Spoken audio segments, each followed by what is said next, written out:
இப்போ நெக்ஸ்ட் பார்க்க போகிறது என்னன்னு பார்த்தீங்கன்னா மஷ்ரூம் பெப்பர் சூப். இது எப்படி செய்கிறது?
லெமன் ஒரு வெஜ்ஜு வந்து கட் பண்ணிவிட்டு, அதாவது ஒரு வெதை இல்லாமல் லெமன் கட் பண்ணிவிட்டு ஒரு ரெண்டு மூணு ட்ராப்ஸ், சும்மா ஒரு 2-3 ட்ராப்ஸ் மட்டும் விடுங்க. ஏன்னா அதிகமாக விட்டிங்கன்னா வந்து ஓவராக புளிக்க ஆரம்பிச்சிடும். அதனால் 2-3 ட்ராப்ஸ் போதும். அது கொதிச்சுட்டு விட்டோம். அதுக்கு முன்னாடி நம்ம கார்ன்ஃப்ளவர் கரைச்சிக்கலாம்.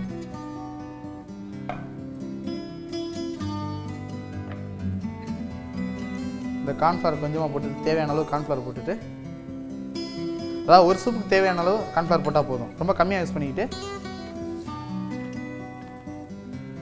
இது கூட தேவையான அளவு தண்ணி ரொம்ப கம்மியாக யூஸ் பண்ணிக்கிட்டு போதும். கார்ன்ஃப்ளவர் போட்டிங்கனால ஆட்டோமேட்டிக்காக அது வந்து திக்காகிடும். அதனால் போட்டு நல்லா மிக்ஸ் பண்ணிக்கணும். கார்ன்ஃப்ளவரை பார்த்தீங்கன்னா தண்ணி விட்டோன்னே வந்து ரொம்ப ஓரளவு ஹார்டான மாதிரி இருக்கும். அப்போ லைட்டாக நல்லா ப்ரெஸ் பண்ணி அமுக்குனீங்கன்னா உங்களுக்கு வந்து அப்புறம் ரொம்ப சாஃப்டாக வந்துடும். இப்போது நல்லா தண்ணி மாதிரி ஆயிடுச்சு. சரி, இப்போ இது நம்ம கொதிச்சிருச்சு. ஃபைனலாக வந்து சோயா சாஸ், அதாவது சோயா சாஸ் வந்து ரொம்ப அதிகமாக விடாமல் ஒரு 2-3 ட்ராப்ஸ் மட்டும் விட்டால் போதும். நான் சோயா சாஸ் இதில் ஆட் பண்ண போகிறேன். இந்தளவு சோயா சாஸ் போதும். அதாவது 2-3 ட்ராப்ஸ் விட்டாலே போதும். ஏன்னா சோயா சாஸை பொறுத்த வரைக்கும் வந்து கொஞ்சமாக யூஸ் பண்ணால் நம்ம நல்லா டேஸ்ட் கொடுக்கும். இதுவே வந்து அந்த போர்ஷனுக்கு இல்லாத மாதிரி அளவுக்கு அதிகமாக சேர்த்துட்டிங்கன்னா கசக்க ஆரம்பிச்சிடும், சாப்பிடவே முடியாத மாதிரி போயிடும்.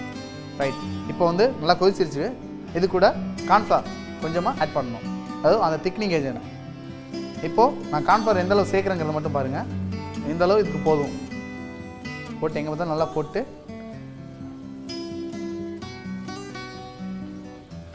அதை போட்டோடனே உங்களுக்கு கொதிக்கும் போதே பார்த்தீங்கன்னா நல்லா திக்காக வந்துடும்.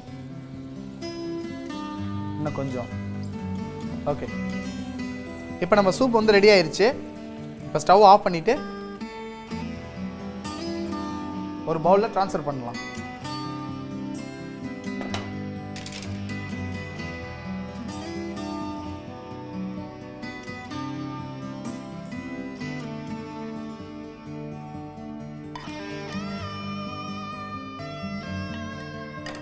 இப்போ பார்த்தீங்கன்னா நம்ம மஷ்ரூம் பெப்பர் சூப் வந்து ரொம்ப சூப்பராகவே ரெடி ஆயிடுச்சு.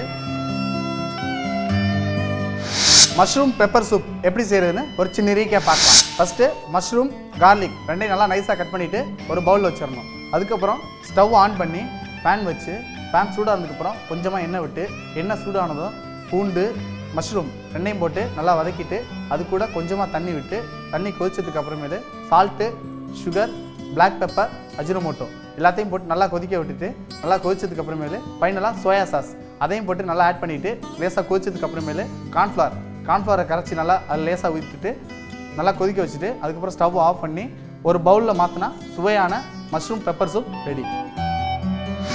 இன்றைக்கி நம்ம பார்த்தீங்கன்னா மஷ்ரூம் பெப்பர் சூப் மற்றும் ஸ்வீட் கார்ன் சிக்கன் சூப் அப்படிங்கிற 2 ஸ்வீட் ஐட்டம் பார்த்தோம். ரெண்டுமே ரொம்ப நல்ல ஐட்டம், ரொம்ப நல்லாயிருக்கும், ரொம்ப டேஸ்ட்டாக இருக்கும். அது கூட ரொம்ப முக்கியமானது, ரொம்ப ஹெல்த்தியானது கூட. நீங்கள் வீட்டில் ட்ரை பண்ணுங்கள். நான் திரும்பவும் சொல்கிறேன், நீங்கள் வந்து ஸ்நாக்ஸ் டீ காஃபி குடிக்கிறதுக்கு பதிலாக இந்த மாதிரி சூப் சாப்பிட்டீங்கன்னா உங்கள் உடம்புக்கு நல்லது, உங்கள் ஃபேமிலியில் இருக்க எல்லாரோட ஹெல்த்துக்கும் ரொம்ப ரொம்ப நல்லது. இதே மாதிரி நல்ல ஒரு ரெசிபியோட அடுத்த முறை இதே நலபாகம் நிகழ்ச்சியில் உங்களை நான் சந்திக்கிறேன். Until then, bye from your chef Vivek. Bye.